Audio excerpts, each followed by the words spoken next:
Bem, bom dia não, boa tarde. Boa tarde a todos, boa tarde a todas.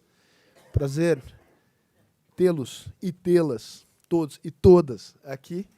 E eu começo, antes de fazer os devidos agradecimentos institucionais, eu queria fazer um agradecimento pessoal ao Luciano Miliaccio, que é o grande artífice deste encontro, artífice intelectual, artífice dos contatos que nos permitiram organizar essa mesa, em particular de ter a professora Giovanna Rosso esta tarde aqui conosco, a quem eu agradeço, enfim, o privilégio de ter aberto um espaço no seu horário para estar aqui conosco. Eu agradeço também ao professor Paulo, da Faculdade de Arquitetura e Urbanismo da USP, responsável por esta área na FAPESP.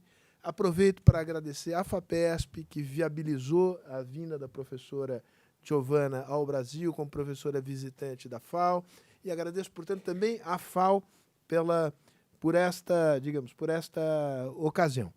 Sem maiores delongas, eu queria passar a palavra a Giovanna, me permita a informalidade, cujo currículo está aí exposto nos flyers que vocês receberam, que fala português e conhece o Brasil, e que tem trabalhos escritos sobre arquitetura e urbanismo, transformações na cidade do Rio de Janeiro, né? E eu estava aqui tentando convencê-la de que a verdadeira cidade italiana do Brasil é São Paulo, sem nenhum demérito ao Rio.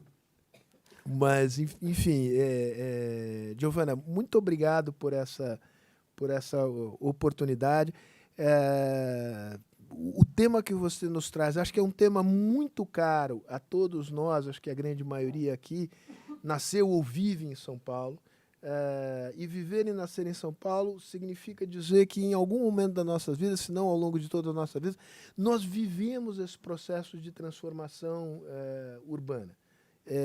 E ainda há um patrimônio da velha cidade industrial que existe em São Paulo. Esse último fim de semana eu fui comer na Moca, que é um bairro tipicamente italiano de São Paulo, num restaurante, uma espécie de releitura da comida tradicional italiana perto do Juventus.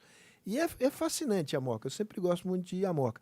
E é curioso notar que, ao mesmo tempo em que surgem condomínios, alguns de altíssimo padrão na Moca, a heterogeneidade é imensa daquele bairro e ainda há muitos remanescentes das velhas estruturas e, ao meu juízo, belas estruturas industriais que marcaram a primeira industrialização de São Paulo. Tem lá, tem no Brás, tem no Belenzinho. Algumas delas já passaram a ter um novo uso, foram reformadas, mas ainda há um estoque desses equipamentos. Significa dizer que esse não é um jogo que terminou. Né? Esse é um jogo que está em aberto. Então, quando eu dei aqui este título, Lugares da Memória e Mudança Urbana em Grandes Cidades, um outro caminho possível, o outro caminho é, digamos, alusivo à possibilidade de que preservemos e consigamos dar novos significados e usos a esses espaços que concretizam a memória afetiva da cidade. O Luciano queria que eu colocasse demolições no título. E eu disse, não, eu vou fazer uma coisa mais afrancesada, porque eu não posso colocar uma coisa que possa me indispor grandemente. Então, encontrei esse jeito meio afrancesado de fazer alusão ao tema dessa palestra. Já falei demais, peço desculpas. Giovanna, te dou a palavra por 40 minutos, como confirmamos. Depois, o professor Paulo fará comentários. A gente ainda terá meia hora para uma conversa com a plateia. A palavra é sua. Sou eu que agradeço. Tão feliz que sou de ficar aqui depois dessas imagens de industrial. Você me deu, acho que vou ter que voltar. Vamos à Moca, vamos à Moca. Menos Rio e mais São Paulo. Vou ter que voltar. Mas eu que agradeço pela alegria de estar aqui. E estar aqui nessa fundação, para mim, tem um significado muito especial, porque quando, em 1975, enfim, a época era essa, a gente se mudou com meu marido para o Brasil e fomos nas livrarias nos documentar sobre o que tinha publicações importantes. Um dos primeiros livros que eu tive na mão foi Dependência e Sviluppo na América Latina, de Cardoso e Falletto, que tinha sido publicado em 71, então poucos anos, 2 anos depois só da primeira... 69, a primeira edição. Pois é. Feltrinelli tinha publicado em 71. Na época, o gap que a gente tinha nas publicações era menor, talvez pelo menos em determinado setor. Então, para mim, é especialmente significativo estar aqui hoje. Sou historiador da arte, uma historiadora da arte que, no Brasil, começou a estudar a história da cidade, depois das cidades, depois do primeiro impacto que eu tive. É assim? Eu falo português, mas não estou... Sim, tá bom. Depois do primeiro impacto que eu tive chegando.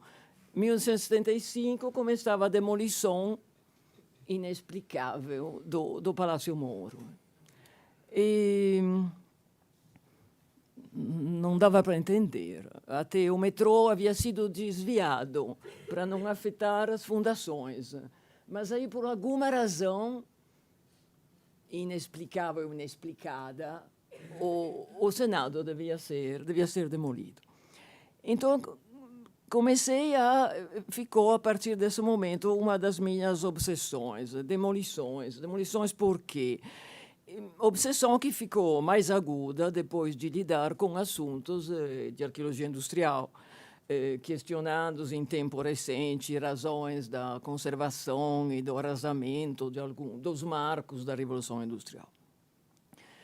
Demolições, então, mas não aquelas provocadas por fenômenos naturais, como inundações, terremotos, guerras, terrorismo. Apesar que sobre esse assunto a gente poderia ficar anos trabalhando. Mas aquelas demolições, como eu moro no Rio de Janeiro, realizadas em tempo de paz, de prosperidade, de desenvolvimento econômico real, almejado, e tentando estabelecer uma fronteira entre o que é crescimento fisiológico da cidade sobre si mesma e o que é, detesto essa terminologia meio médico, herança do século XIX, mas enfim, uma fronteira entre isso e o que é negação, apagamento de uma parte da cidade ou de um monumento, muitas vezes devido a razões, como é neste caso, inexplicáveis, para deixar vazios de memória, vazios de referências, vazios de sentido. Un trou nous a été donné, ganhamos um buraco, falou Lemoine, a relação à demolição de Halle, mas aí fica para depois. E tentando também averiguar autorias, responsabilidade dessas demolições, porque nem sempre são os príncipes, presidentes da República, prefeitos, donos do poder político, econômico, os responsáveis, mas às vezes são até donos de um pequeno, miserável poder transitório em âmbito restrito, como vamos ver no caso de Bruxelas. Cúmplice, burocracia ou burocracia? Burocracias, inerte, instituições pávidas, enfim. Mas vamos começar. Todas as estradas levam a Roma, diz o ditado. Então, podemos começar com ela. A cidade que Ítalo Insolera definiu a cidade demolidora por excelência, que cresce durante séculos, por exemplo, 400 e 500, como 500, sobre os escombros do seu passado. E tem um trágico antecedente que... a Basílica de São Pedro. a antiga Basílica de São Pedro, a Basílica de Costantino, que começa a ser demolida durante o papato de Júlio II.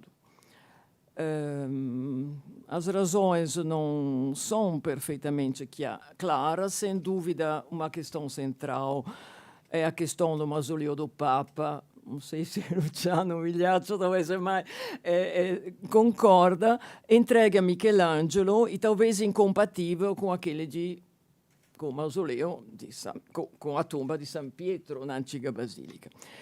E o arquiteto, o arquistar, a gente diria agora, no momento, é Bramante, decisionista como o Papa e realizador muito rápido dos seus projetos.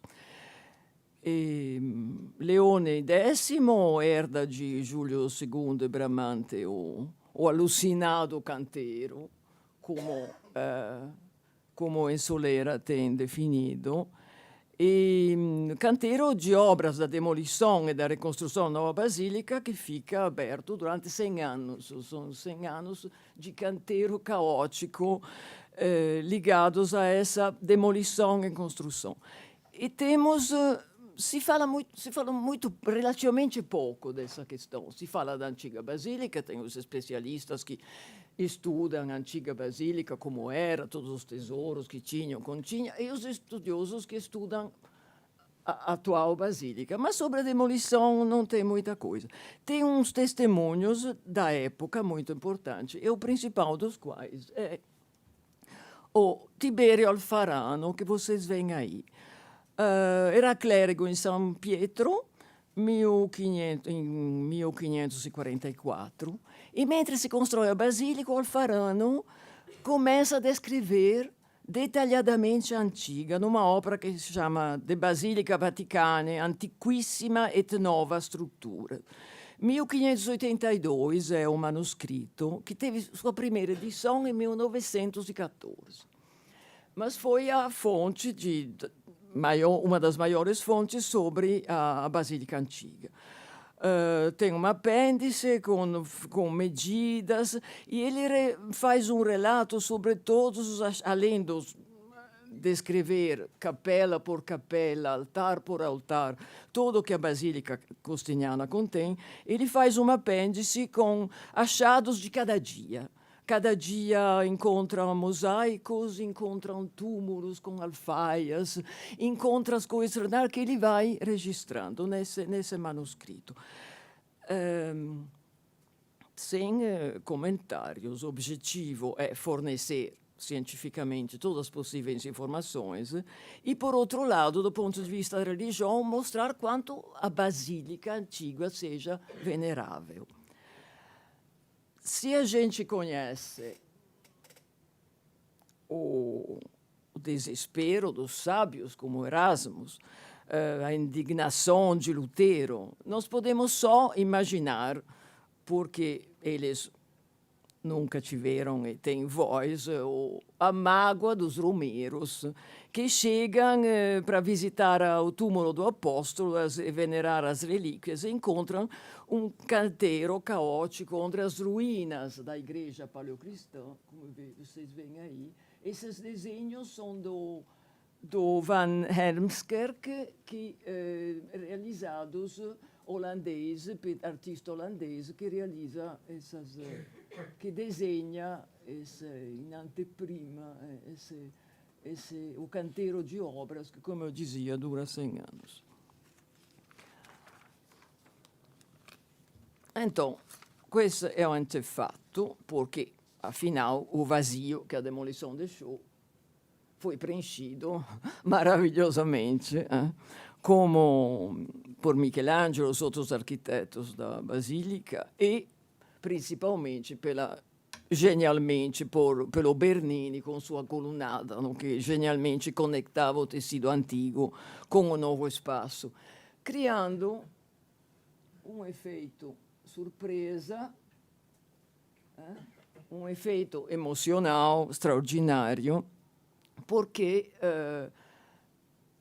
através do bairro dos antigos burgos, o visitante chegava e percebia a Basílica só no último momento. Era um momento barroco extraordinário. Você vê aí que se deparava improvvisamente a colunada e a praça se deparavam aos olhos de quem chegava das ruelas dos burgos medievais antigos.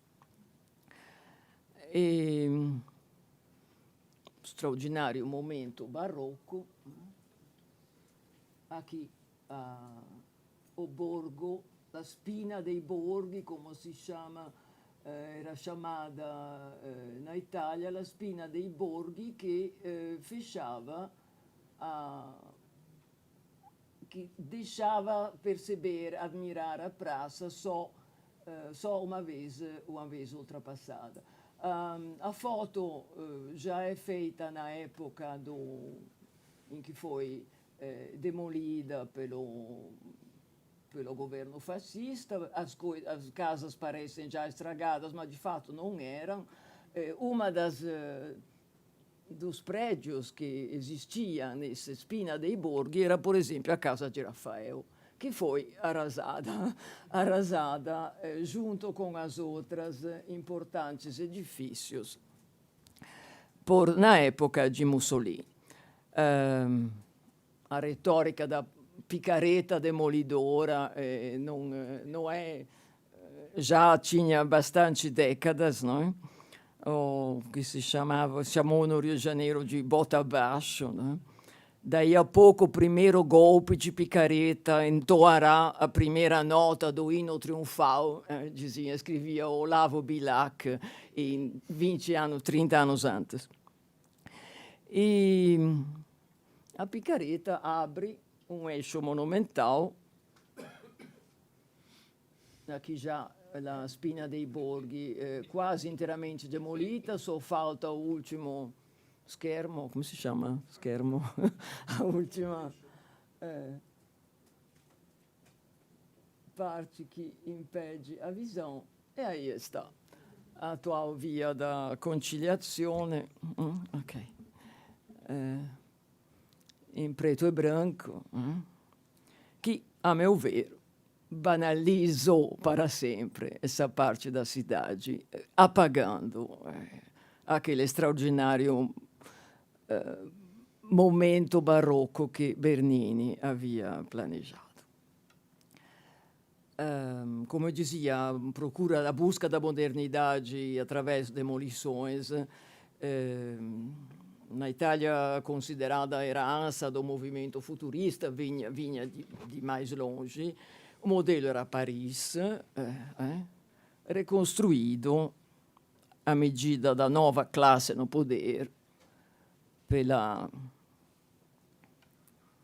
pelo prefeito Haussmann. A fotografia de um quadro de Caillebotte. Caillebotte é um dos melhores intérpretes desse momento, meio marginalizado no grupo dos impressionistas, mas é alguém que exprimiu muito bem essa transformação de Paris e suas lógicas. O governo federal do Rio de Janeiro herda de Haussmann, principalmente na pessoa do Pereira Passos, essa busca da modernidade através das demolições, mas não é do Pereira Passos que eu quero falar, que afinal as demolições do Rio realizadas na época de Pereira Passos tinham como objetivo a construção de uma nova cidade. Eu trabalhei muito no Rio sobre isso com meus estudantes, mas é o que aconteceu depois com o prefeito Carlos Sampaio que me interessava colocar aqui. Depois de ter trabalhado justamente sobre a remodelação do Rio pelo prefeito Pereira Passos, comecei a reconstruir a história da demolição do Muro do Castelo, em 1921. Aqui está o Muro do Castelo, do lado da Rua São José, com berço da cidade, com as primeiras construções, a igreja dos jesuítas, o colégio dos jesuítas, e mais acima a fortaleza, e mais acima a Sé, todos os monumentos do século XVI. A cidade havia sido fundada depois de um primeiro momento transitório no topo do morro. E Carlos Sampaio, 1921, resolve demolir. Fato assombroso que em tempos recentes, essa aqui é outra visão, sempre com a subida desde a Igreja da Misericórdia até o topo do morro. Fato terrível que em tempos recentes está sendo reconsiderado por pesquisas que orientou, por exemplo, Roberto Segre, nos últimos anos da sua atuação na Universidade Federal do Rio de Janeiro. Mas, enfim, é considerado em maneira bastante saudosa. Era uma vez o Morro do Castelo, é o título de um livro que foi publicado por pesquisadores do IPHAN. Na época que eu estudei isso, e publiquei na Itália, porque não consegui publicar no Rio de Janeiro, apesar do interesse de pessoa como Ziraldo, mas não no ambiente acadêmico. Meu trabalho se chamava de maneira mais direta Morro do Castelo, Crônica de um Crime Urbano, mas eu publiquei isso na Itália. A demolição de Morro havia sido recomendada pelos higienistas para ventilar a cidade já no século XIX. Mas o próprio Carlos Sampaio, o prefeito Carlos Sampaio, havia sido autor de um projeto de arrasamento em 1890, que havia sido recusado. Fato que, sem dúvida, explica, entre outros, junto com a lenda de tesouros escondidos no soterrâneo do castelo. Desculpa de abrir espaços para a exposição internacional que ia ser visitada pelos reis da Bélgica. Os jornais relatam as coisas progressivamente, razões diferentes. Mas eu acho que esse projeto de arrasamento recusado em 1880 explica a vontade de fazer algo, como ele declarou numa entrevista, que nenhum prefeito da cidade teria tido a coragem de fazer, nem o celebrado prefeito Pereira Passos, foi uma das razões principais, e que explica a determinação feroz realmente em cancelar o berço da cidade. A verruga sagrada é sadicamente chamado o Morro do Castelo na imprensa.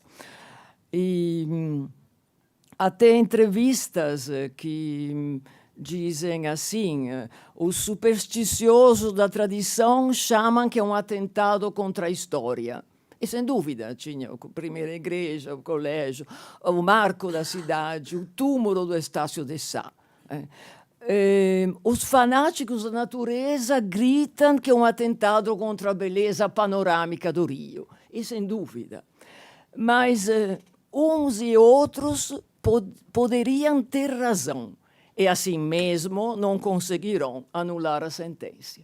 Esses são o texto e a tona das entrevistas e das matérias que saem nos jornais. E aqui está, podemos, documentado pelo fotógrafo Augusto Malta, fotógrafo oficial da prefeitura, a história da demolição, que começa com picaretas e métodos assim tradicionais, e depois, sendo que se percebe que não se consegue derrubar o morro até 1922, data da grande exposição, é feita contratando uma firma americana que, com jatos de água, acaba com o morro relativamente em poucos meses. Em 22, quando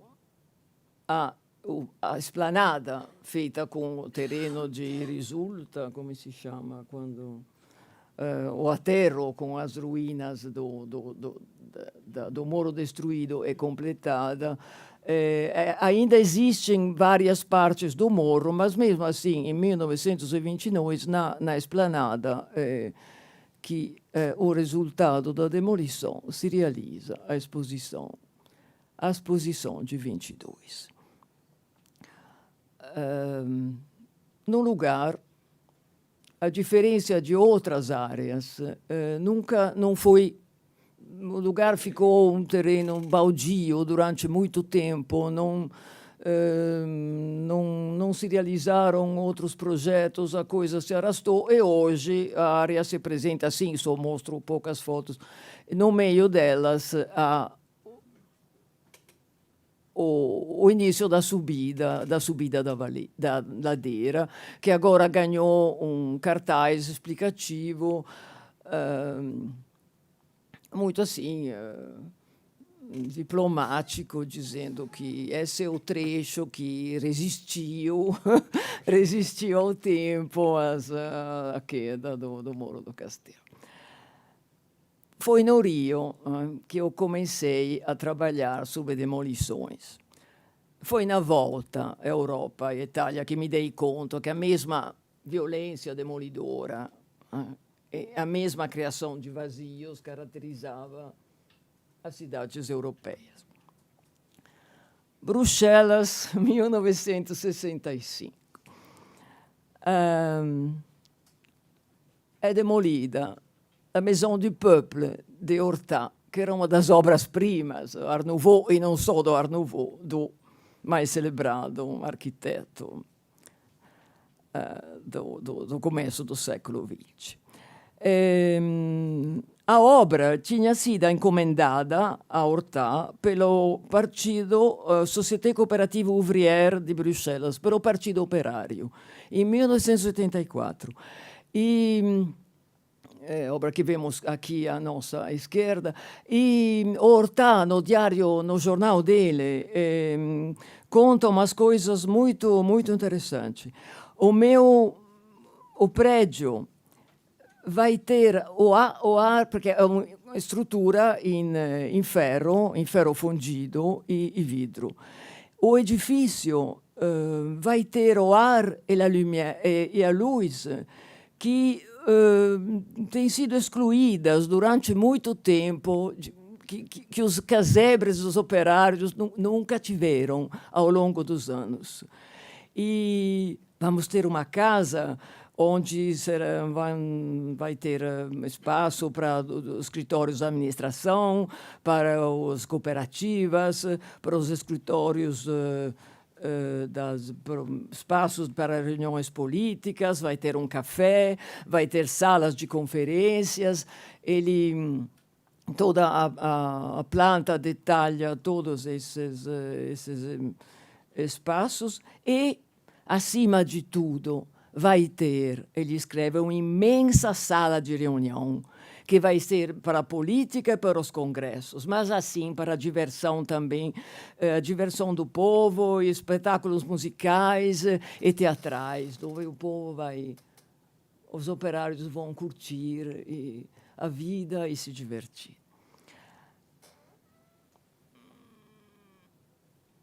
É demolida em 1965. As razões não são explicadas até hoje. Tem toda uma reticência sobre esses assuntos até hoje muito grande. A única pessoa que eu saiba que fala a respeito de quem decidiu a demolição é o historiador, historiador da arquitetura Paulo Portuguese, que visitou Bruxelas naqueles anos. Ele conta com seus alunos, ele conta que as lojas de ferrarias ou brocantes estavam cheias de maçanetas, de elementos de madeira, de ferro fundido, que provinham das demolições. E ele conta, num número da revista Área, que se chama justamente Demolition, cita uma entrevista Ele diz que o próprio Partido Operário belga resolveu demolir essa maravilha que era a sede social. E cita uma entrevista cheia de raiva e de inveja de um expoente do Partido Operário, que era rival de Hortá pelo amor de uma mesma mulher. Mas só a gente só... A palavra é canalha. É a única, é a palavra mais educada. Pelo amor de uma vez. E não é uma coisa absolutamente verossímil. Né? Como se diz. Verossímil. Sim. Bom, vamos lá. Paris. Não, é isso, perdão, é o que ficou no lugar. A praça ficou assim. Sim, infelizmente eu só tenho slides, realmente aqui precisava um PowerPoint com a comparação das duas praças, mas enfim. É o que ficou no lugar. A torre se chama Tour Baton e foi feita por um empreendedor, uma companhia imobiliária poderosa local que comprou a área do Partido Operário de Bruxelas. Paris, 1971. Le Halles, os mercados gerais em ferro e vidro do arquiteto Baltar, que ocupava um quarteirão inteiro no coração da capital, o famoso Halles, junto à igreja de Saint-Eustache. No álbum do Baltar aparecem, são projetadas no vazio, mas de fato o contexto era esse. Lá no final tinha a igreja de Saint-Eustache, gótica, que combinava muito bem com a estrutura em ferro e vidro do mercado. Le Halles, temas de obras literárias, Zola, Le Ventre de Paris e de outras obras artísticas são demolidas, ao que parece por decisão do próprio presidente Pompidou. Apesar de protestos internacionais, cidadãos parisienses, arquitetos, intelectuais no mundo inteiro, e uma série de propostas para alternativas para utilizar o mercado. Quando as coisas são realmente além do suportável, se verifica um fenômeno interessante, que tem historiadores que começam a estudar, a reconstruir a história dos edifícios que estão sendo ameaçados e demolidos. E tem fotógrafos que fotografam ao longo dos meses e, às vezes, dos anos, esses bens que tentam e não conseguem defender. Quem contou a história de Halles todas num livro extraordinário é um historiador da arte que se chama Bernard Lemoine, que dedicou anos e anos da vida dele a reconstruir essa história. Os mercados, o lugar onde os mercados surgiram, desde a Idade Média até o projeto do Baltar, até a utilização do mercado, até a campanha para defender elas, até as propostas alternativas, chegou até um miliardário dos Estados Unidos que se ofereceu de comprar, de desmontar o mercado, que era que era perfeitamente desmontável, para levar nos Estados Unidos e reconstruir lá. Pediu um encontro com o presidente Pompidou, que evidentemente recusou, imagina, não é? E não, a decisão foi tomada. Outra pessoa é o fotógrafo. Se pode, eu não sei aqui como eu faço. Bem, enfim, é o fotógrafo Jean-Louis Gautran. Jean-Louis Gautran, que vemos aí, mentre está tentando, 14 de julho está convidando aqui nessa imagem a população parisiense a defender Le Halles, que evidentemente são demolidas no mês de agosto, durante o verão, no momento que... entrando em contato com os operários das demolições, Gautran passa meses a fotografar, pedaço por pedaço, as demolições, e publica a coletânea de fotografia num livro que se chama O Assassino de Baltar.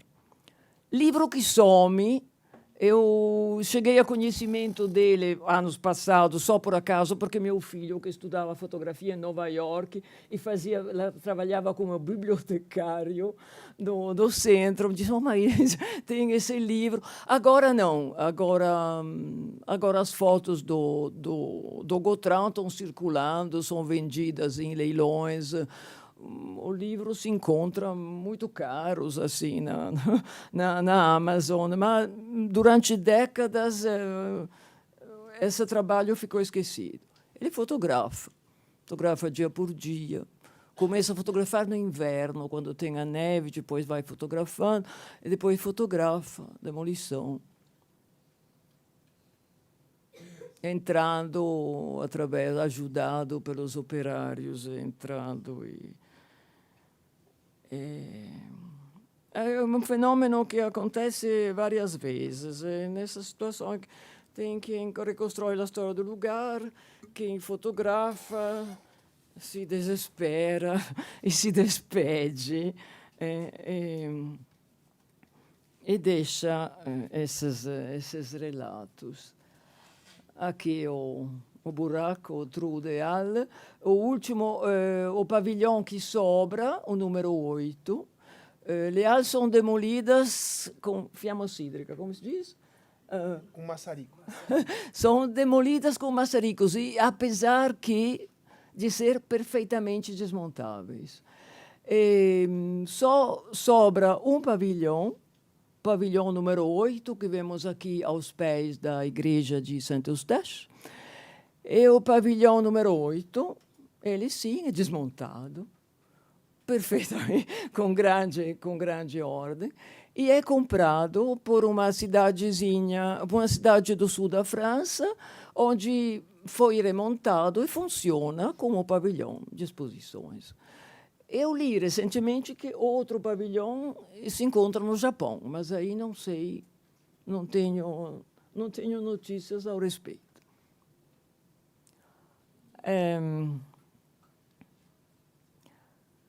Voltando às fotos do Gautran, eu acho pessoalmente que Augusto Malta, que fotografou o desmonte do Muro do Castelo dia por dia, a julgar pelo álbum que deixou guardado na Biblioteca Nacional, apesar de ser fotógrafo oficial da prefeitura, pertencia à mesma geração, compartilhava com Gautran as mesmas atitudes, apesar de que ficaram por conta dele, no álbum que ele deixou. O Forum Le Halles, sede da FNAC, inaugura em 1979. Parisienses, amigos parisienses se recusavam até de botar os pés lá dentro, eu me lembro, nos anos 80. E não deu certo. Em 2002 tem outra reestruturação, novo concurso, e no novo concurso não falta uma proposta de reconstruir os mercados, de reconstruir les halles, pedindo desculpa à população. E no último concurso, que acho de 2007, é escolhido um arquiteto, Patrick Berger, e a sua canopée.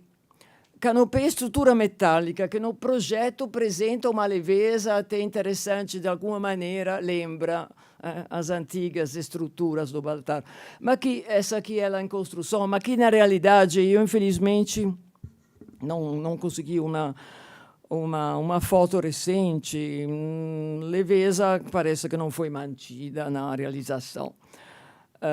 Li um comentário recente de um parisiense, muito vestosa, pouco estanque, cor de manteiga rançosa. Os comentários são mais ou menos desse tipo. A canopée abriga um centro comercial, outro serviço, junto com a estação do metrô Châtelet.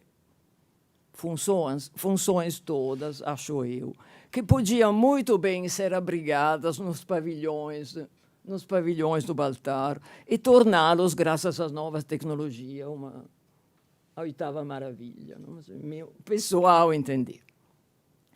E aí chego a Gênova, minha cidade natal, 1970, 73.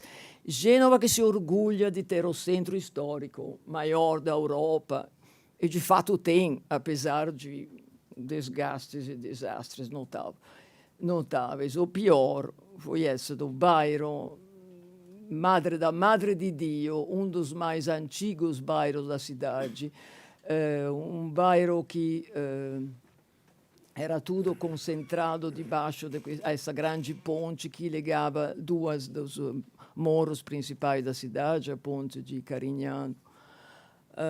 As imagens aqui são todas de cartões postais, era o local mais considerado mais típico da cidade, era um antigo burgo de tecedores de lã, Borgo dei Lanaioli, e talvez o mais bonito entre os burgos medievais, com edifícios de muitos andares, muito alto, e nos térreos inúmeras botequins e botteghe, como se diz? Lojas, lojas e ateliê de artesãos, bairro de ruas e ruelas estreitas ligadas por escada e escadarias. Entre essas ruelas, fico Gata Mora, ruela da Gata Morena, a casa onde tinha nascido em 1782 o violonista Niccolò Paganini, e que os turistas ainda procuram no atual descampado, ocupado. Ultimamente saiu uma matéria de turistas japoneses, músicos japoneses procurando a casa de Paganini, e forçadamente tiveram que dizer, não, foi demolido. Foi demolido.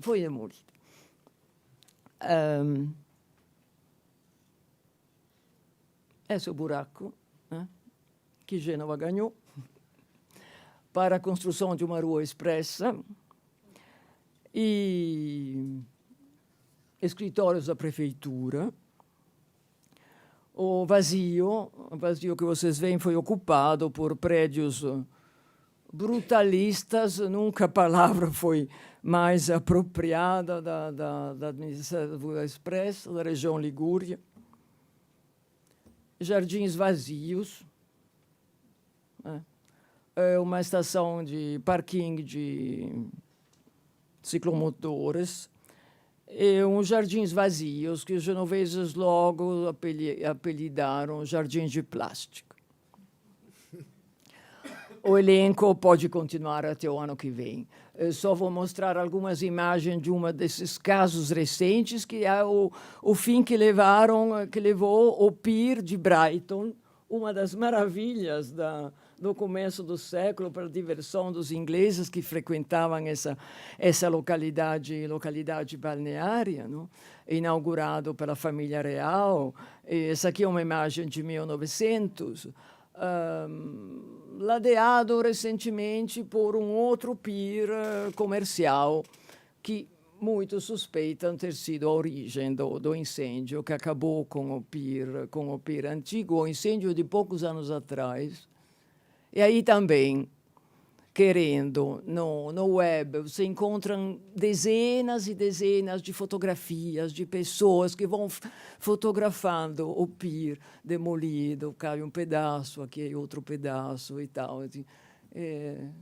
Sinais, entre muitos, do fato que tem esse apego para com as coisas que, evidentemente, não se transfere em outros ambientes e não alimenta outras decisões. Catálogo de perda de monumentos, lugares históricos, antigos, industriais, e não... Por acaso, a maioria, acho que isso é, a maioria das coisas que eu mostrei são edifícios em ferro. É arquitetura metálica, a maior parte desses casos que eu mostrei. Talvez não seja por acaso. O catálogo dizia espantoso e ninguém sabe disso melhor do que a gente. Casos vem, porém, nos alertando que, quem sabe, outros caminhos é possível.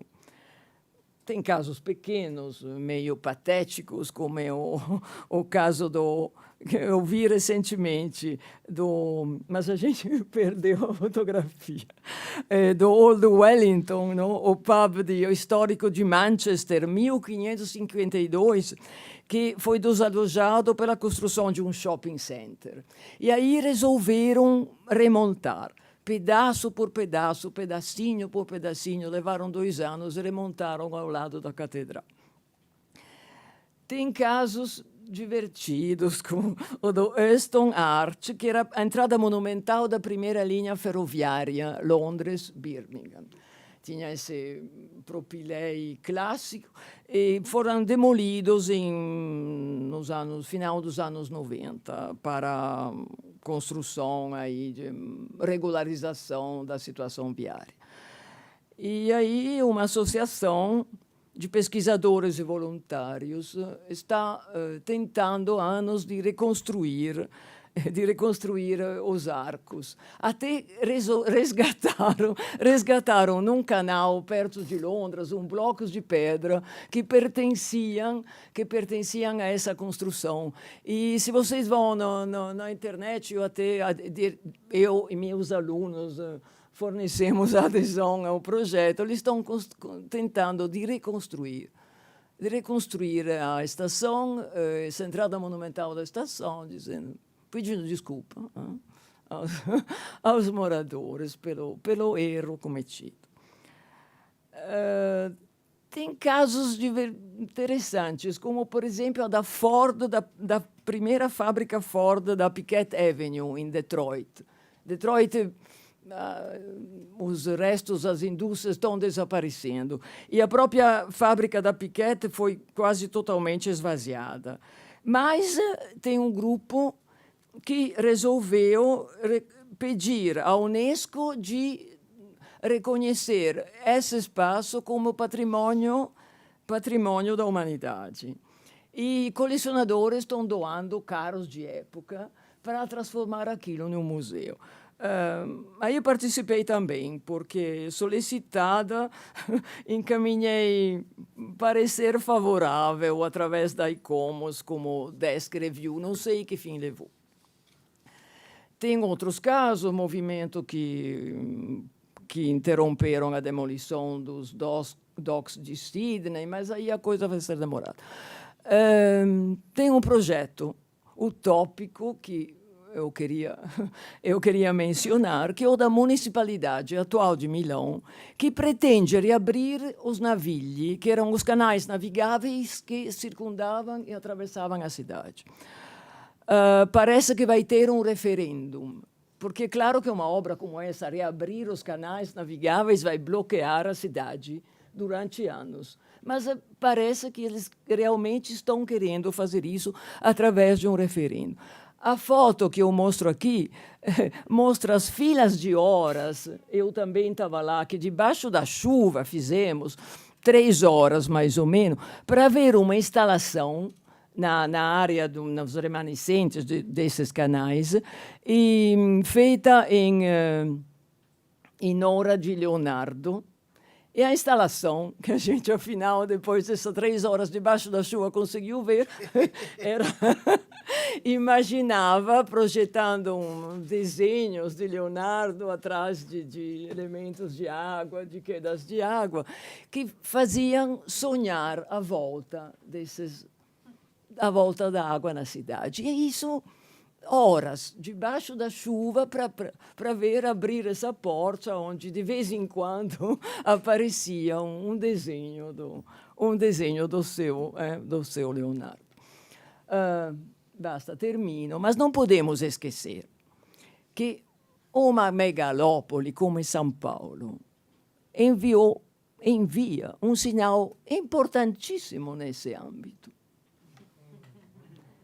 Considerado falso histórico pelos especialistas, e tudo bem. O episódio da reconstrução do Pátio do Colégio, que recentemente foi estudado por Joan Kuhn, simbalista em artigos, em tese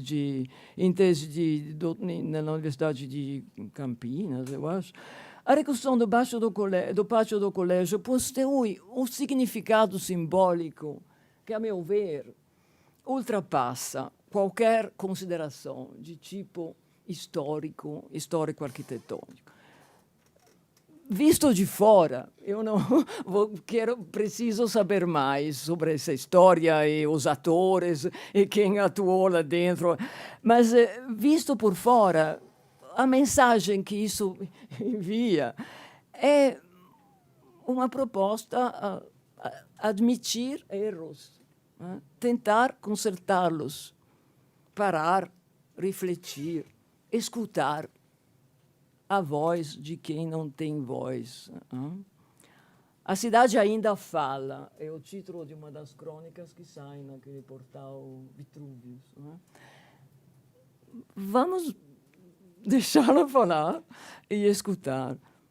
Olhai por nós. A tal pichação do pátio foi ano passado? Foi ano passado, recente, logo apagada, mas, de toda forma, a meu ver, inesquecível. Eu acho que não era vandalismo de jeito nenhum, não era protesto, era uma ladainha, era uma oração. Uma oração feita lá onde tudo começou.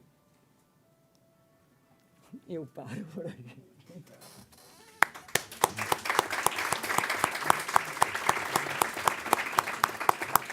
Giovana, muito obrigado. Paulo, a palavra é sua para teus comentários.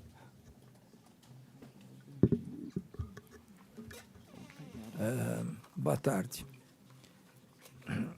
Difícil comentar uma palestra tão rica.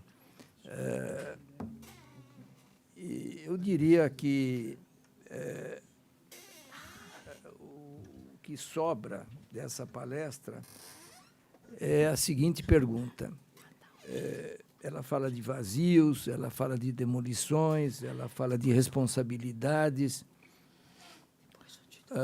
de burocracias que não respondem às próprias responsabilidades, e relatam uma série de exemplos que são extremamente interessantes. O que nos parece é que essa apresentação estimula a que a gente se pergunte: e quais são as nossas demolições? Quer dizer, eu estava conversando com ela segunda-feira a respeito dessa palestra e ela mencionou, naturalmente, o pátio do colégio. Mas, e também mencionou edifícios que pegaram fogo, como, por exemplo, esse último que ela mostrou, o Pier de Brighton, não é?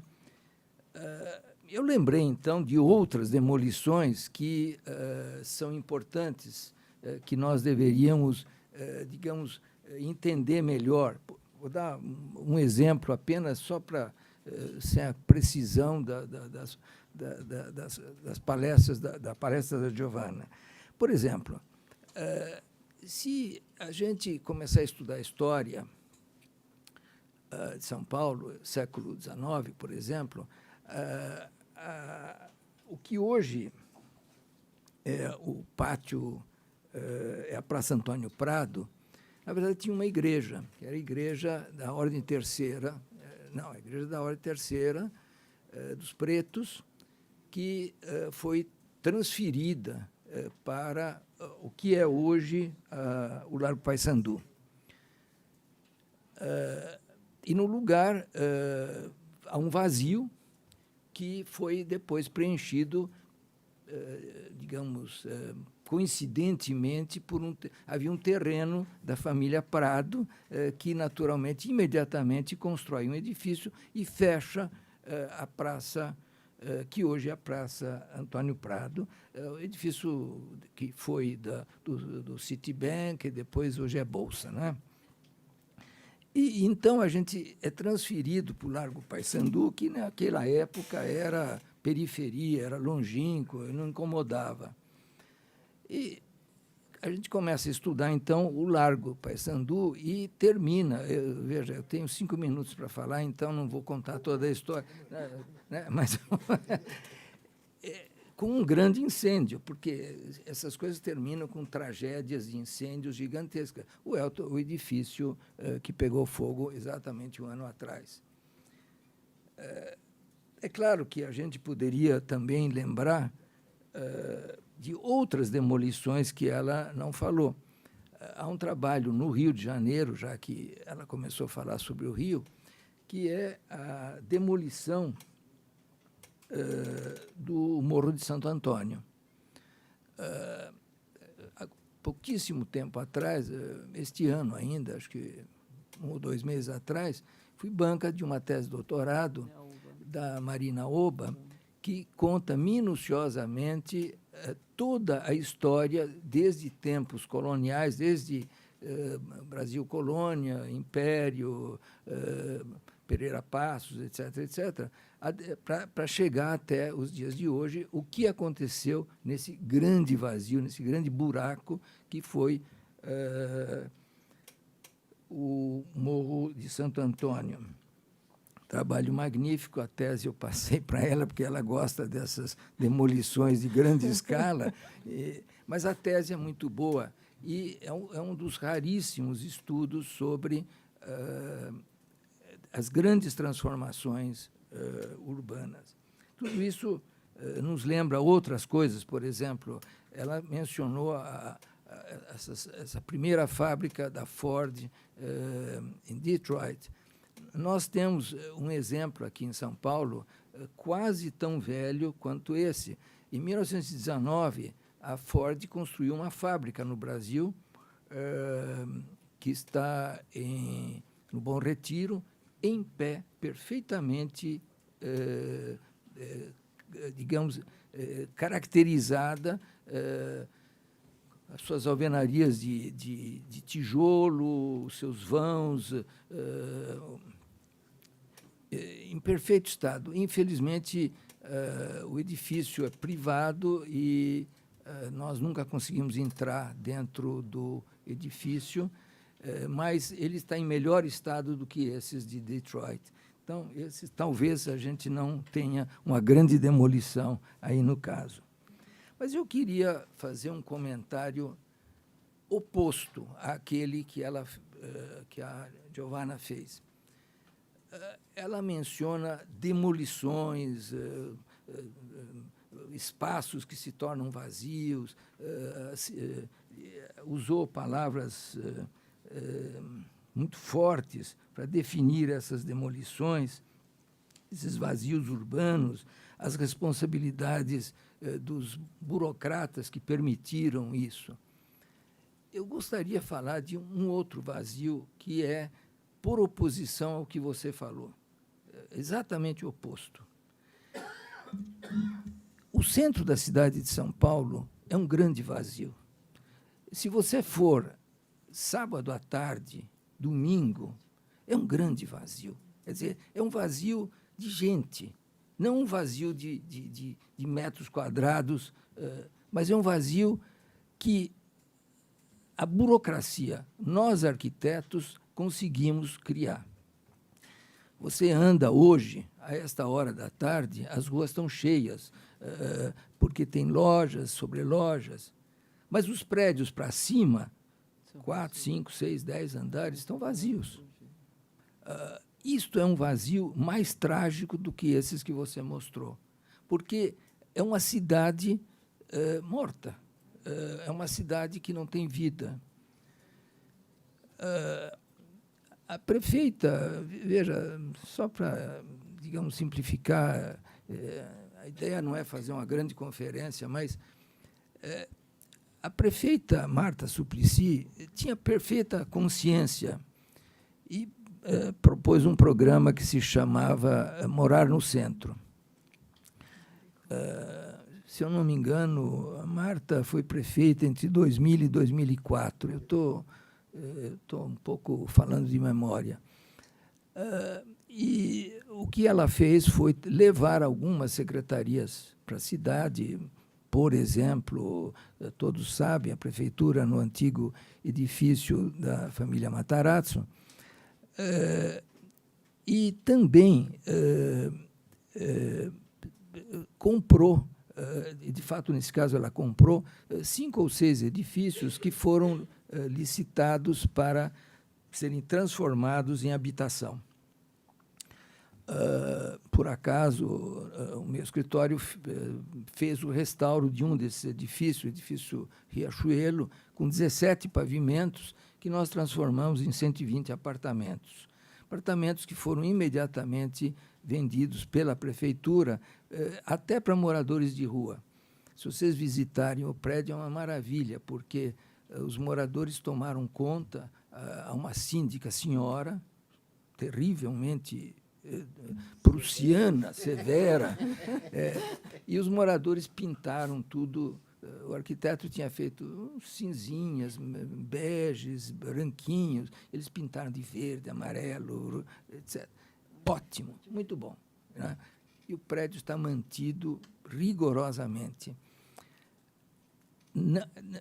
Porque não há ninguém que trabalha no prédio, todos são voluntários, são moradores do prédio. Então, a guarda da noite é feita por moradores e não entra bêbado. Ou seja, quem bebeu acima do que devia não entra no prédio, porque não vai brigar com a mulher, etc. O prédio está muito bem, e estava bem quando terminou a gestão da Marta. O prefeito seguinte, houve um pequeno interregno de, sei lá, 1 ano do Serra, que não chegou a se interessar pelo problema, mas o prefeito seguinte, que era o Kassab, interessou-se pelo programa. Ele ficou entusiasmado com a ideia de morar no centro, de acabar com o vazio no centro. E fez uma série de seminários para entender o que era, as razões, as vantagens, como podia ser feito, enfim. E, a um certo momento, nós mostramos, não apenas eu, mas os arquitetos envolvidos, muitos da própria prefeitura, que existiam muitos edifícios na cidade com essas características.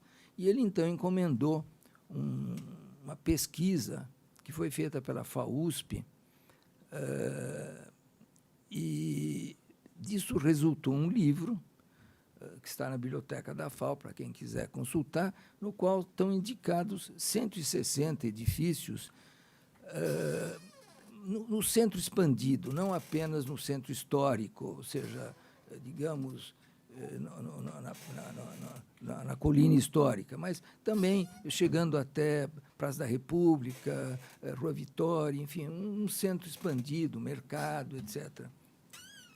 O livro foi apresentado, com cada página um edifício, com seu histórico, áreas, disponibilidades, condições físicas. Foram excluídos os edifícios em mau estado e foram excluídos os edifícios que tinham problemas de herança, problemas judiciais de herança insolúveis, e, então, esses foram eliminados. Resultaram 160 edifícios. O prefeito disse, não há condições de comprar 160 prédios, a prefeitura não tem dinheiro, não tem condições de comprar e restaurar 160 prédios. Então, vamos fazer uma escolha. O projeto voltou para a fundação da FAUSP, naquela época, a FUPAM, que, então, refez as análises e chegou a 60 prédios. Prefeito, esses são mais viáveis, envolvia, por exemplo, vários hotéis. Um hotel é uma maravilha, porque já tem parede e banheiro, então é relativamente mais fácil e mais barato restaurar. E ele, então, aceitou essa sugestão, houve um seminário. Infelizmente, houve um erro de interpretação, e os 160 edifícios foram invadidos naquela semana. Eles estão invadidos até hoje, em boa parte. A prefeitura dialogou com as pessoas que haviam invadido, e a ideia era que aqueles que haviam invadido seriam os primeiros a se beneficiar da reforma. Para o departamento jurídico da prefeitura, isso era inviável, porque o edifício tinha que ser liberado, desapropriado, reformado, e aí feito dos cadastrados, feito um sorteio. E as populações não aceitaram. Então, isso gerou um impasse. A primeira gestão do Kassab terminou em nada, a segunda gestão do Kassab também não terminou, não foi feito nada nessa área. O Haddad se interessou profundamente pelo problema e, no fim da gestão, nos últimos meses da gestão, emitiu uma legislação que, se não toca nesse assunto, pelo menos permite corrigir o erro que nós, arquitetos, fizemos por décadas. Isto é, edifícios feitos no centro histórico, por exemplo, têm coeficientes de aproveitamento, primeiro, taxas de ocupação de quase 100%, 90 e tantos por cento, e coeficientes de aproveitamento altíssimos. Por exemplo, o edifício Riachuelo, que nós fizemos, tinha um coeficiente de aproveitamento de 16. Quer dizer, a legislação, até muito recentemente, dizia o seguinte: tudo bem, se você quiser restaurar, o coeficiente de aproveitamento é 4, e ponto final, quer dizer, ou 2, enfim, depende. Ninguém fez a bobagem de demolir coisas construídas. O centro se tornou vazio. Esse é o vazio, não é um vazio por demolição, é um vazio por legislação, um erro de legislação grave. O que diz o Haddad? Se você pegar um desses edifícios e, por acaso, tiver interesse, ou privado, ou em associação, participação privado-público, você pode restaurar o prédio e, inclusive, aumentar o coeficiente de aproveitamento, se for necessário construir escadas, caixas d'água, acrescentar coisas que acrescentam segurança ao edifício. Portanto, extremamente interessante.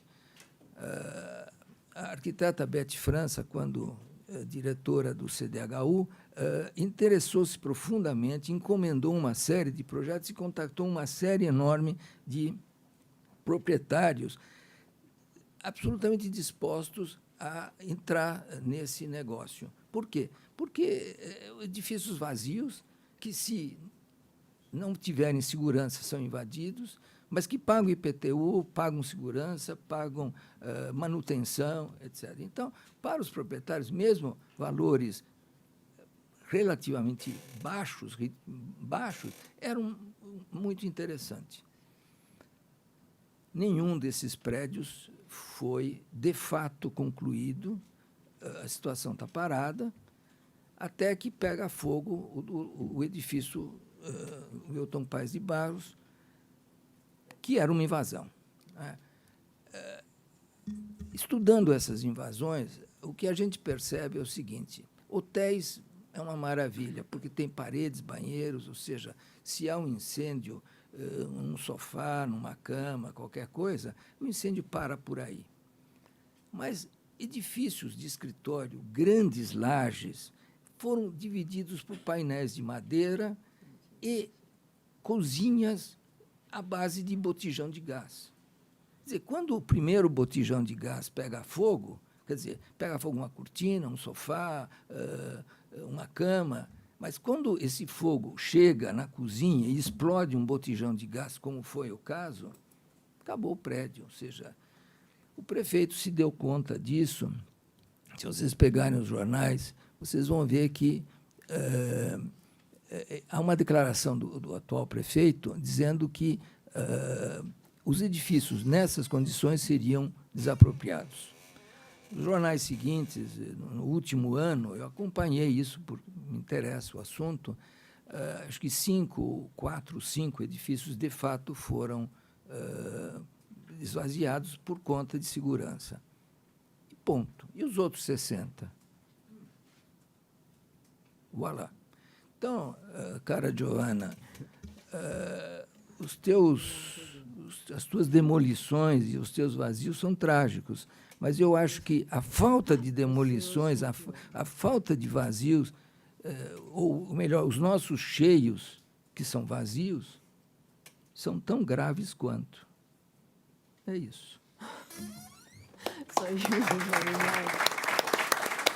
Bem, e acho que tivemos aqui duas intervenções interessantes, tivemos um contraponto que eu acho que é muito fértil para a gente discutir, e eu queria abrir a plateia para perguntas. Eu vou recolher algumas perguntas, vou pedir que as pessoas façam perguntas concisas e que se identifiquem antes de fazê-las. Em primeiro lugar, queria parabenizar pela sua palestra. E eu queria perguntar para a professoressa Giovanna... Você podia se identificar? Só para Desculpe, Ana Helena Salve. Como a senhora compreende a demolição de equipamentos modernos, como a Ponte Morandi, em Gênova? Simbolicamente, possuía menor valor do que, por exemplo, Madre de Dio? Acho que Renata ali atrás. Ponte caduto, não é stato demolito. E ponte Renata Semin. é caduto. Não, desculpe, não entendi direito. Como não? Não entendi a pergunta direito. Eu queria saber como que a senhora vê... Não, espera. Agora deixa lá, deixa com a Renata. Rapidinho, por favor. a demolição da ponte depois de todo o processo que houve, inclusive de projetos para a recuperação da ponte. Vamos por partes. Vamos recolher aqui mais outras ok. perguntas. Renata. Meu nome é Renata Semin, sou arquiteta. Não é necessariamente uma pergunta, é só para completar a informação do professor Paulo Bruna, que eu tive a feliz notícia, por passar nas ruas, que recentemente, ou algum tempo atrás, foram retomadas as obras para o Hotel Lorde e para o Hotel Cambridge, que foram esvaziados, e a Prefeitura retomou esse trabalho, e eles estão em processo de reconstrução como habitação de interesse social para serem devolvidos, não necessariamente a quem morava, mas há um processo de seleção que a Prefeitura sabe, o poder público tem que saber como é que gere isso. Mas eu acho que é uma notícia positiva nesse horizonte tão complexo. Só um minutinho, Paulo. Mais alguém nessa primeira rodada? Então, voltamos aqui à mesa. Giovanna. Sobre a ponte. Sobre a ponte. Eu não tenho suficiente competência técnica para avaliar de fato o que foi feito. É uma história muito triste pela cidade, com a cidade, e o que foi especialmente triste foi o fato desse desastre da queda do ponte ter sido aproveitado por passarelas várias de políticos, enfim, declarações que se podem definir como mínimo pouco prudente, como se diz. Prudente. E recusas imediatas de soluções que podiam solucionar o problema em tempos rápidos, sem custos dramáticos para a cidade. Enfim, o público não entendeu direito o fato que porque determinadas firmas especializadas em construções de pontes têm sido afastadas e preferidas outras. Mas, como eu te digo, as minhas impressões são de alguém que não tem competência técnica específica sobre isso. O que foi feito, sim, todas as decisões, a impressão que o público recebeu, e eu faço parte disso, é que as decisões tomadas, as escolhas das companhias, das empresas, tudo mais, ficaram muito ligadas a uma situação, a situações políticas e não ligadas à realidade e aos conhecimentos empreendedoriais das empreendedoras que podiam solucionar a coisa. Mas, como eu te digo, não tenho suficiente competência. Posso fazer eu queria só fazer uma provocação aqui, digamos, porque acho que tem um contraponto interessante aqui entre as exposições de vocês dois. E não querendo estereotipar nem simplificar, eu percebo na exposição da Giovana uma preocupação de conservar, né? De conservar lugares da memória, monumentos históricos, e que eu acho que é uma preocupação absolutamente válida. O que eu receio é a gente ter uma visão excessivamente rígida a respeito disso, porque as cidades têm uma certa dinâmica, né? E não é possível também, digamos, imaginar congelar o passado. Não se trata de fazer, evidentemente, que o elogio das demolições, no caso do Morro do Castelo, não é nenhuma demolição, é uma remoção da paisagem. Não se trata de fazer esse elogio, mas acho que é importante o ponto levantado aqui pelo professor Paulo, que às vezes por criar legislações que, no papel, pelo menos, são extraordinariamente rígidas e que impedem o capital privado de entrar, porque senão é um mundo impossível, porque não tem, no aperto fiscal que todos os países e todos os governos vivem, não tem dinheiro público. O Kassab viveu essa situação. A legislação não deixa entrar dinheiro privado, e aí o que você tem é o abandono. É o abandono. E aí a deterioração dos lugares. Então, a questão e olhando São Paulo, quer dizer, como é que a gente sai deste nó? Porque senão, digamos, demolindo ou não demolindo, e no caso de São Paulo, falemos com franqueza, nós não temos aqui o patrimônio histórico que tem em Gênova, que tem a Itália, que em cada lugar que você pisa, você esbarra em algum século da humanidade. São Paulo tem coisas aqui e acolá, mas também não vamos sacralizar a cidade, né? Eu conto a história pessoal aqui. Eu tive a casa da minha família tombada. Acho que até o Lefebvre, que está ali, acompanhou esse processo e evitou as maiores pirações, porque queriam tombar o jardim.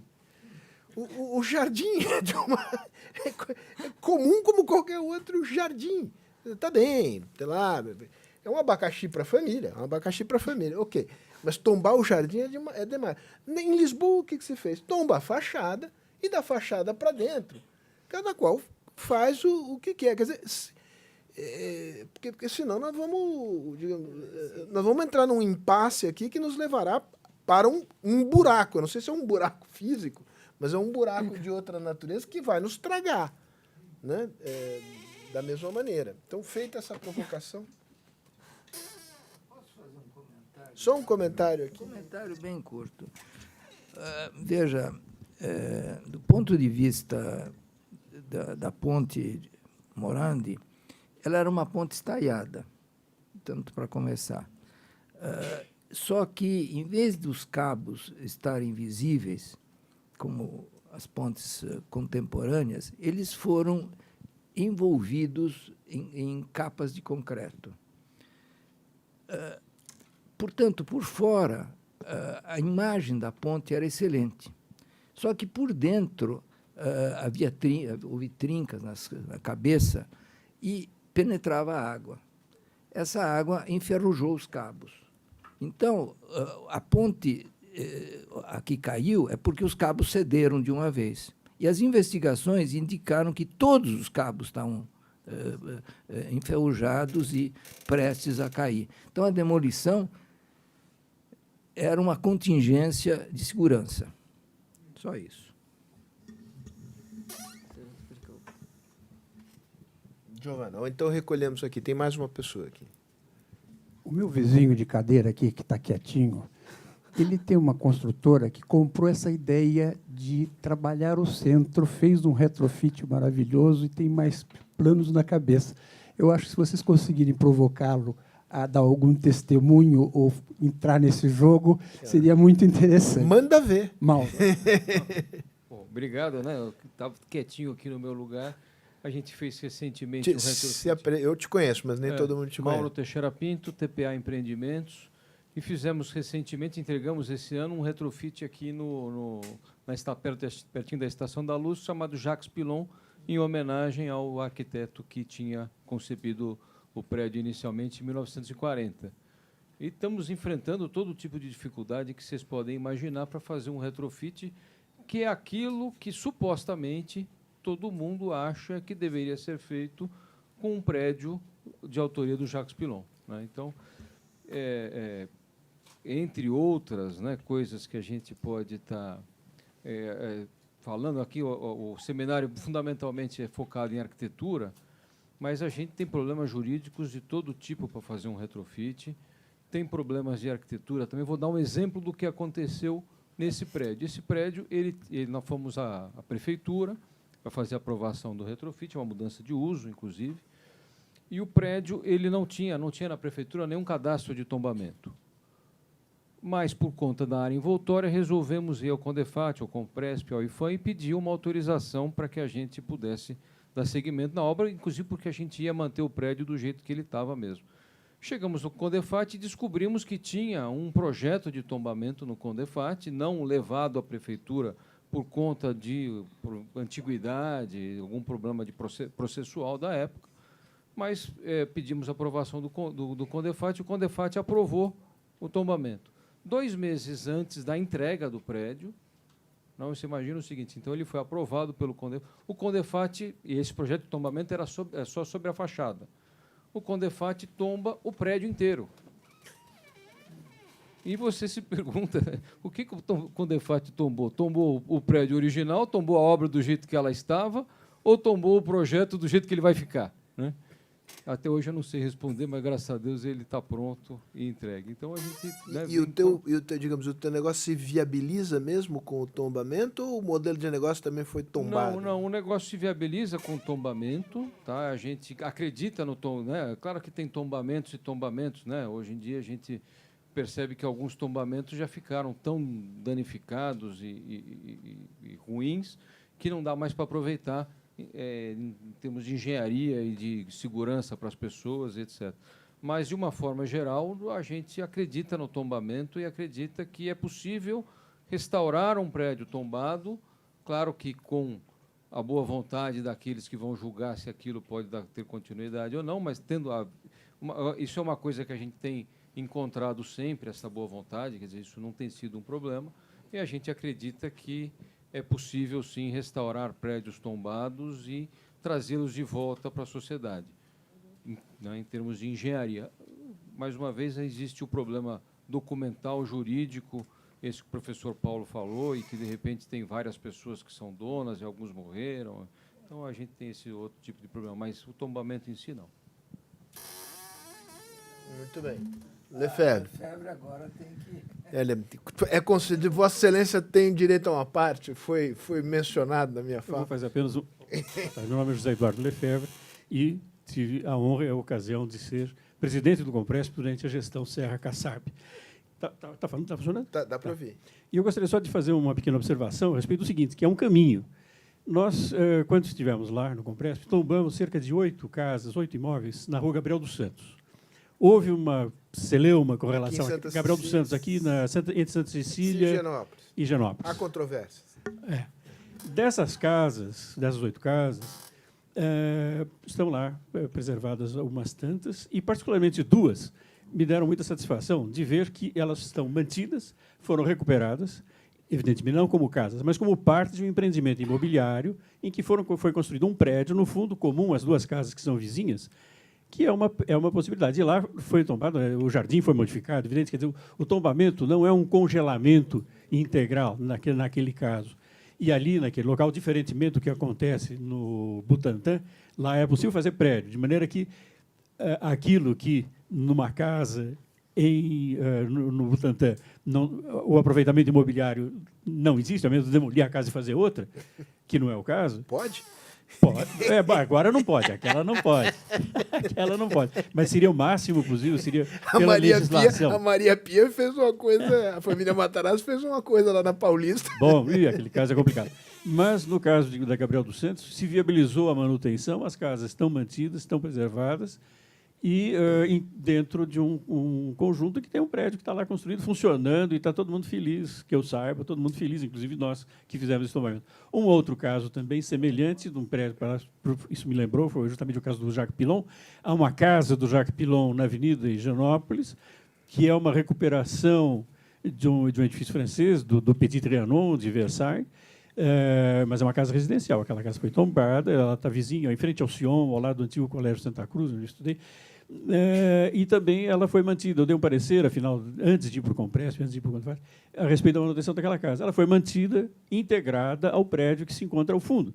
Ou seja, existe a possibilidade de manutenção de edifícios tombados, desde que se faça as coisas com inteligência e com uma perspectiva de manutenção e de integração a um novo uso, como é o caso dessas 3 casas. Existem outras, mas essas 3, pelo menos, são exemplos, acho que, bem-sucedidos de manutenção com reutilização. E mantendo as casas, essas da Gabriel dos Santos, em si, em termos de arquitetura, se dissermos, não, mas elas são um prêmio de arquitetura, o arquiteto merecia ir para a Itália, um Grand Prix de Rome. Não é casa de arquitetura simples, mas cujo mérito foi manter digamos, a integridade da concepção da casa, que não é nenhuma arquitetura excepcional, é uma arquitetura muito simples, mas é uma casa burguesa, de um certo tamanho, mas que manteve a integridade, ao contrário do que acontece em inúmeras outras construções, que são tão transformadas que não há mais o que fazer. Nesse caso, não, estão lá mantidas. São casas de linguagem muito corriqueira, mas estão lá mantidas e se integram com um outro prédio vizinho, que tem um recuo grande, num espaço arborizado interessante para a rua. Acho que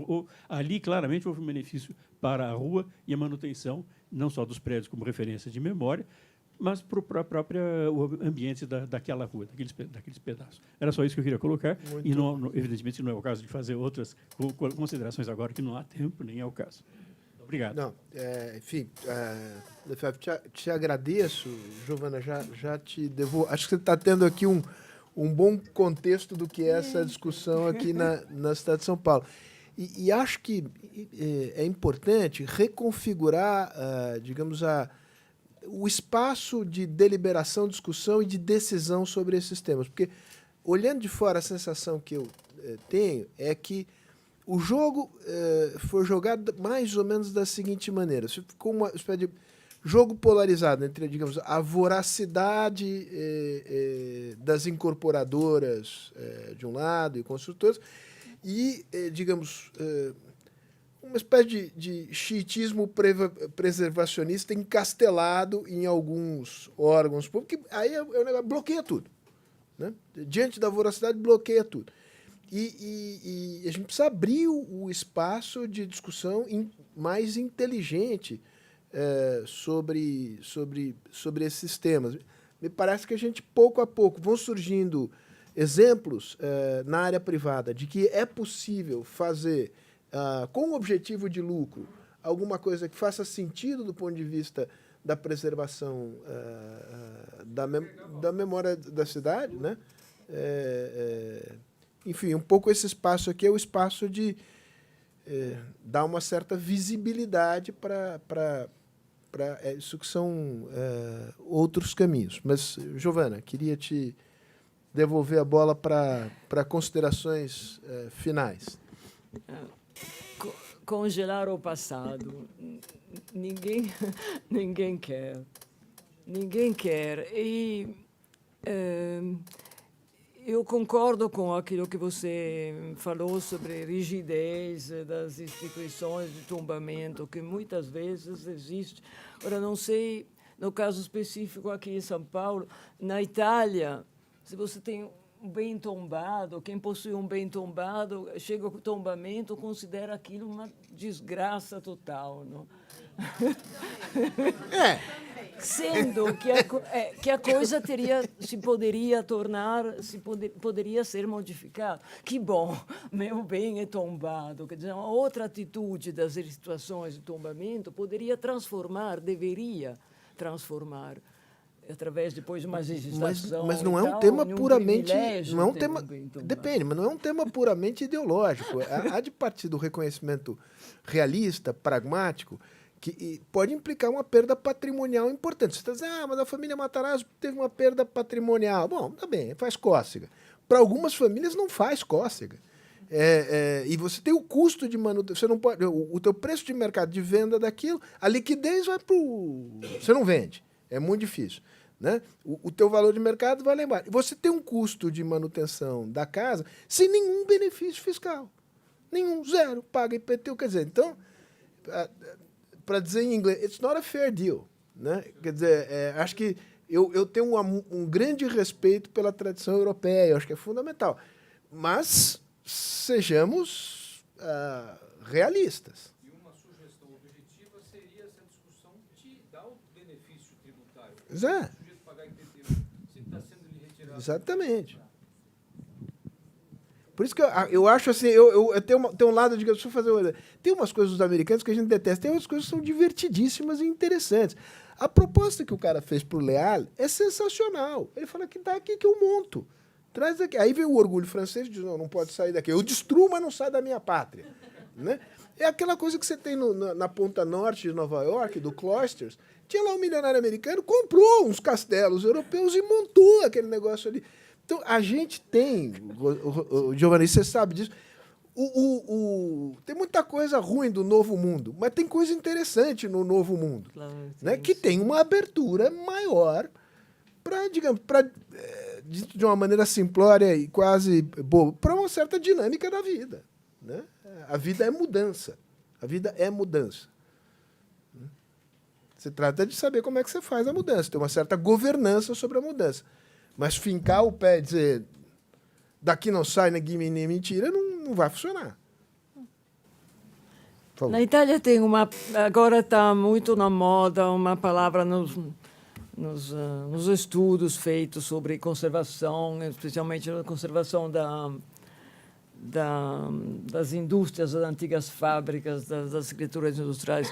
Uma palavra que é muito usada, que é patrimonializzazione, que é uma palavra detestável. O que é patrimonializazione?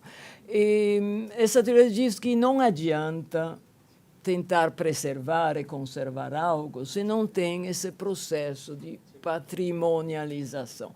E quer dizer o quê? Se as pessoas não se identificam com aquilo, não consideram aquilo um patrimônio próprio, como com as coisas de casa, quer dizer, fotografias. Não. Então, se não tem esse processo de patrimonialização, não adianta tentar preservar. Mas lá onde tem uma comunidade, uma população que se identifica com um bem, aí seria o caso.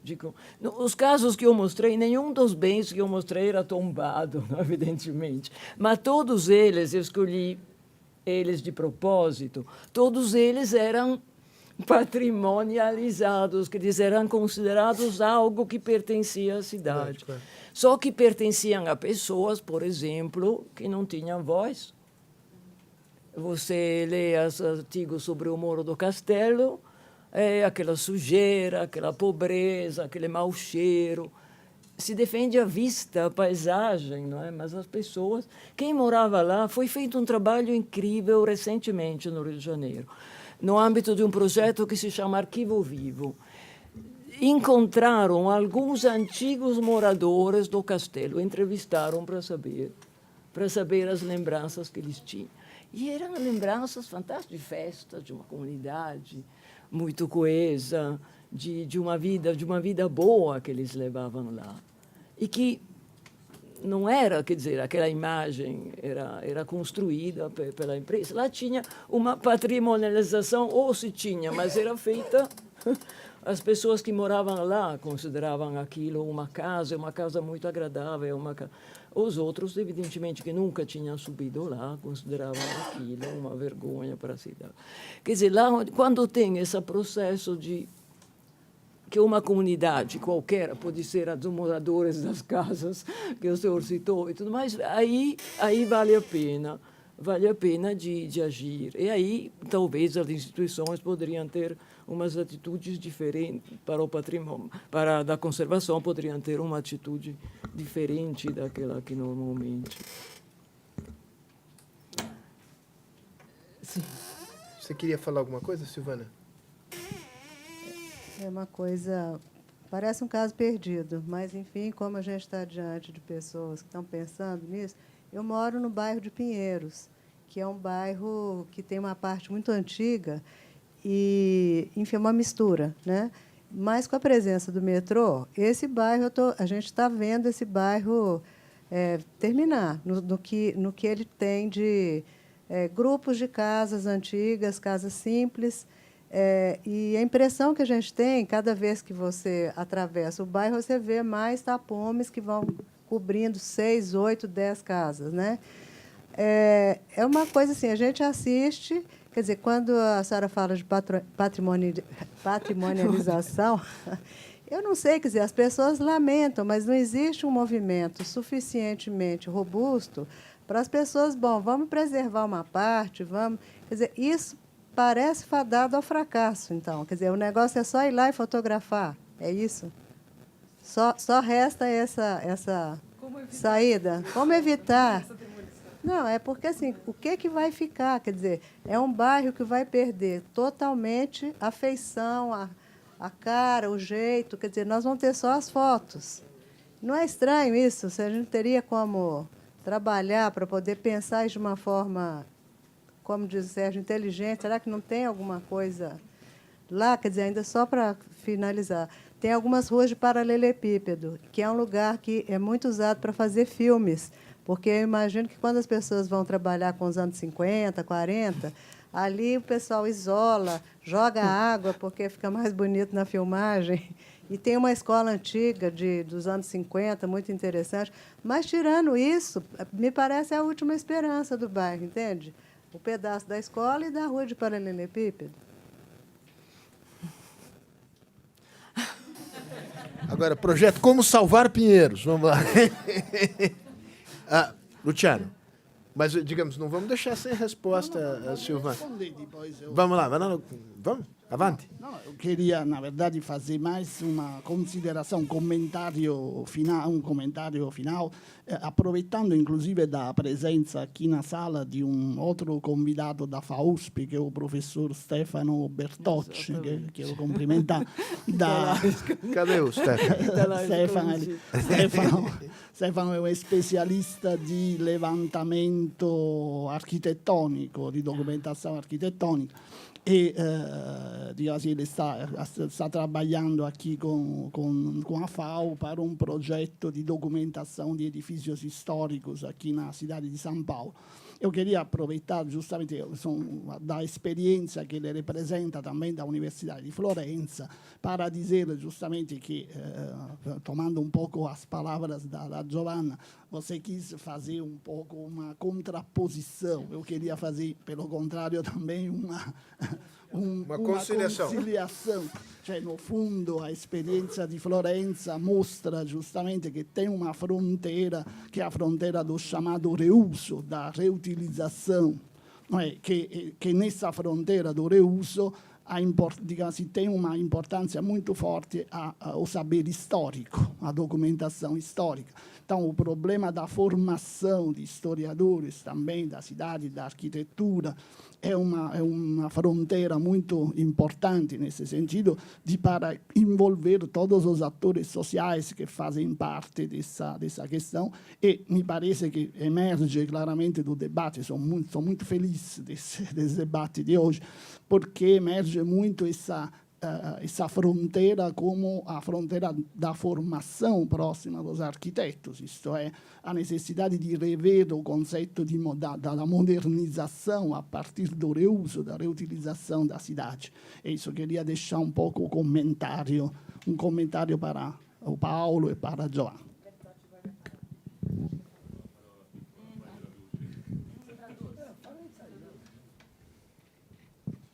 Scusate, parlo in italiano, ma mi sembra di aver capito. È un problema molto comune, questo bipolarismo, no? Sembra la lotta fra bene e male. Credo che la soluzione sia nella mediazione, e quindi la prima parte è quella di costruire la coscienza del valore patrimoniale. In Europa si chiama il valore materiale, UNESCO ha definito valore patrimoniale materiale, unito al valore patrimoniale immateriale, e sarebbero gli abitanti, le tradizioni, eccetera. L'aspetto che si sta formando in Europa è quello non del tombamento, come si dice, del vincolo totale, ma della gradazione degli interventi. Ma soltanto la conoscenza storica, funzionale, come l'esperienza che abbiamo fatto, può, nel centro di San Paolo, può consentire di realizzare una gradazione degli interventi, una scala di intervento che può essere da un lato funzionale a riabilitazione e dall'altro funzionale alla conservazione anche dell'immagine della città. Não, acho que não. Acho que não. Claro, podemos. Boa tarde. Por favor, eu estou tomado pela perplexidade dos últimos acontecimentos de 2 dias atrás, que vai no caminho do que a nossa colega falou de Pinheiros, que as casas lá da Vila Industrial, na Mooca, esses dias caíram, né?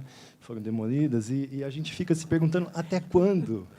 Quer dizer, não existem modelos internacionais, seja de nós aqui, historiadores, pensadores, arquitetos e urbanistas, como impedir que isso aconteça? Esse noticiário eu venho acompanhando há 50 anos. Isso não dá para ser brecado? Como é que um patrimônio vai para o chão assim da noite para o dia? Me parece que os proprietários serão multados em R$40 mil, que é uma coisa...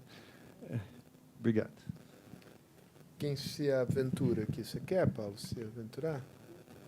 Eu tenho meus palpites aqui sobre... Mas aí eu vou falar da composição da Câmara dos Vereadores, como é que os vereadores se elegem, como é que... qual é, digamos... o fato é que... Desculpa atalhar aqui, mas, digamos... Essa questão, a palavra patrimonialização em português funciona muito mal, mas porque justamente é o contrário aqui, é que a ideia do patrimonialismo é da apropriação privada do patrimônio público. Aqui se está se falando de uma consciência da cidadania que atribui valor ao patrimônio público, pensado como bem coletivo, né? E, portanto, vontade de preservá-lo. O fato é que o que vai acontecer com Pinheiros? Silvana, relaxa. Vai acontecer o que aconteceu sempre, porque, digamos, não há em Pinheiros, não há ligação afetiva suficiente com Pinheiros para que os moradores coletivamente se organizem para preservar Pinheiros. Ao contrário, as pessoas vão querer fazer o melhor negócio possível na venda dos seus carros. Eles não estão erradas de fazer isso. Você sabe que eu sou eu sou da escola do realismo brutal, mas é verdade. Quer dizer, a questão aqui é como é que você, naquele espaço, faz um adensamento que tenha infraestrutura de transportes, viária e tal maneira que não transtorne a cidade e que você vá criando, na medida do possível, possibilidade de, pelo tipo de imóvel que vai sendo ofertado, você ter gente de classe média e tal que vão ali, gente que está começando a vida. É um desastre, Silvana. Aí tem uma coisa muito subjetiva. Eu também sou ligado a Pinheiros. Mas se ficar legal lá, pô, vambora. Vambora. Eu não estou falando de Firenze, porca miséria. Eu não estou falando de Venezia. Eu estou falando de Pinheiros, porra. É bem arrumadinho, né? Mas, assim, aquele negócio, pô, eu sofro por aquilo que tem jeito de arrumar. Aquilo que não tem jeito de arrumar, vambora. Vambora. O moderador da mesa. O imoderador. Luciano. Immoderador. Só para fazer um comentário que eu gostaria de colocar o seguinte. Embora eu venha embora eu tenha nascido em uma das cidades mais antigas da Itália, bem mais antiga que Roma, que Florença, etc., com uma enorme sobreposição histórica, eu quero dizer que, justamente, Nápoles. Quero dizer que eu discordo um pouco dessa visão pela qual São Paulo é menos interessante historicamente O sentido da intervenção do professor Bertocci me parecia um pouco nesse sentido, cioè qualquer lugar, na verdade, deve ser olhado com um olhar histórico, deve se preservar também um certo tipo de cultura local, etc. Não, então, digamos assim, para que isso... Precisa combinar com os russos, né? Não, justamente, precisa combinar. Não, precisa Convence a Dona Maria lá do 33 da Rua Morato Coelho, sim, que não pode derrubar a casinha sim, dela. Mas como se faz para convencer? Justamente, você tem justamente uma lógica, que é a lógica puramente do aproveitamento, do lucro, etc. Em função, existe uma outra lógica que olha a cidade de uma outra forma. Aí o papel, por exemplo, da universidade e do saber histórico, da formação, isso se deveria refletir num planejamento que, de alguma forma, tivesse o problema da legislação, da mudança legislativa, de um pensamento legislativo no planejamento urbano, que, de alguma forma, regule a propriedade, num certo sentido, mantendo também a consideração da memória histórica daqueles lugares, poderia ser uma solução. Naturalmente, como você disse, o realismo não desiste imediatamente, mas precisa construir, tem uma direção. Concordo. Não vai dar tempo de segurar Pinheiros, mas talvez dê para... Talvez dá tempo para impedir que Pinheiros seja completamente, como dizer... homogeneizado ao resto da cidade, se existe uma vontade política de manter certos valores em relação a isso. É claro, é um processo que deve ser construído com muita paciência. Lefebvre. E depois, já te dou a palavra aí. Eu gostaria de colocar, meu nome é José Eduardo Lefebvre, eu gostaria de colocar um contraponto a certas coisas, que é o seguinte: há uma diferença grande entre aquilo que a gente trata de patrimônio que é público, prédios públicos, que, portanto, pertence ao Estado, portanto, é uma coisa, daqueles que são privados.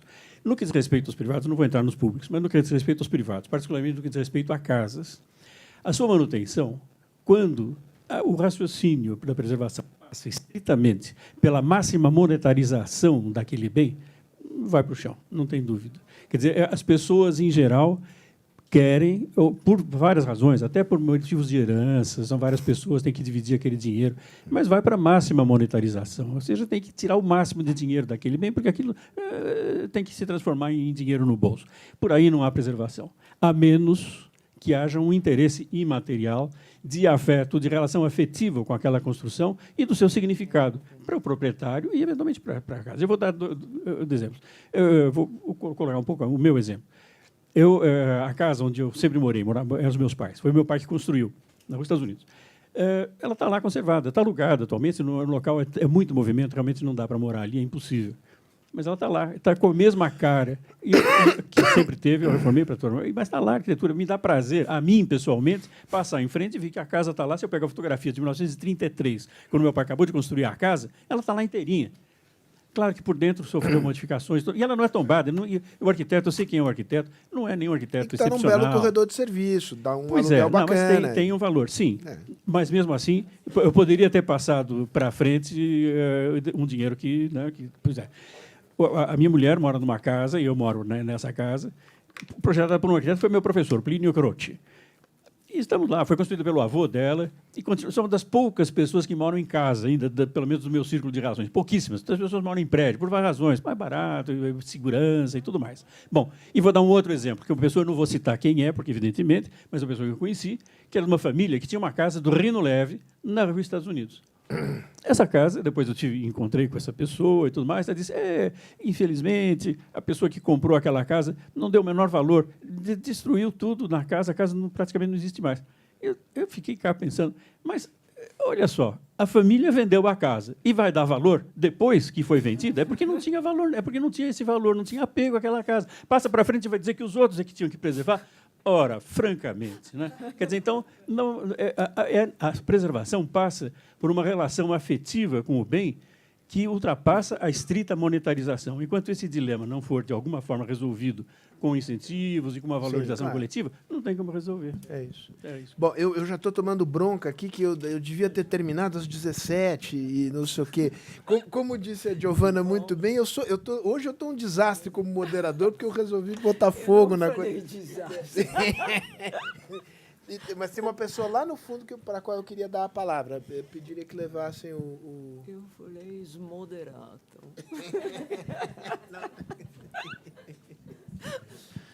Paulo Mariante, sou advogado do Fórum de Direitos Humanos de Campinas e fiquei muito impressionado com a fala da professora Giovana e queria agradecer pelas suas palavras e lembrar que essa cidade tem praticamente um hino que fala da grana que ergue e destrói coisas belas. Acho que deve ser permanente na nossa reflexão, porque a perspectiva de que as pessoas pensem na cidade pelo valor histórico que ela tem não acontece do nada. A necessidade de um processo de educação popular em relação à própria cidade, do significado dela. Se isso não for feito, Pinheiros em nenhum outro lugar vai ser preservado. E isso, no meu ponto de vista, é política pública. Não vai acontecer do nada. Uma série de iniciativas que poderiam ser feitas na educação, por conhecimento da cidade, como ela se desenvolveu, o que aconteceu com ela, ajudaria muito. E, portanto, não me parece que seja... não é uma questão de polarizar entre a voracidade do capital e um preservacionismo xiita, mas sim entender que a continuidade dessa memória, o não apagamento da memória, é uma conquista civilizatória, democrática. E em Campinas, nós temos um exemplo interessante de um casarão do século XIX que foi comprado por um arquiteto, que depois se elegeu prefeito, bem depois, e que ele comprou e ele pediu o tombamento daquele casarão, que foi tombado primeiro pelo Conselho Municipal, depois pelo Estadual e, mais recentemente, há uns 4, 5 anos, pelo IFAM. Então, existem possibilidades, mas a construção de um processo de educação popular que faça com que as pessoas, que ajude as pessoas a entenderem onde elas vivem, o chão que elas pisam, isso não vai acontecer do nada, não vai cair do céu. E aí, se isso não acontecer, nada vai ser preservado. E eu entendo que o problema dos vazios, mas se nós também não pensarmos que a maneira de construir essa ocupação, se ela não for bem realizada, ela poderá significar novos deslocamentos, novas remoções. Não se remove necessariamente o prédio, mas se remove quem morava e cumpria uma função naquele lugar. Expulsão cada vez mais. Outras expulsões que já aconteceram durante muito tempo. Primeiro, eu queria te agradecer pessoalmente, porque você é o verdadeiro moderador desse debate. Você cobriu as minhas falhas aqui. Queria subscrever a tese que você defendeu aqui tão bem, para terminar. Vamos lá. Isso aqui virou uma coisa anárquica, mas é assim que é bom. Sou Regina Helena, arquiteta, por incrível que pareça, com vários professores aqui, Lefebvre, com quem já trabalhei, Paulo Bruna, Luciano Miliaccio. Tem um outro professor nosso, que se chama Lúcio Gomes Machado, que, por eu trabalhar com o patrimônio na ala xiita, mas sem ser xiita, vamos dizer assim, sei lá como você prefere. Você tem uma cara super simpática. Há controvérsias.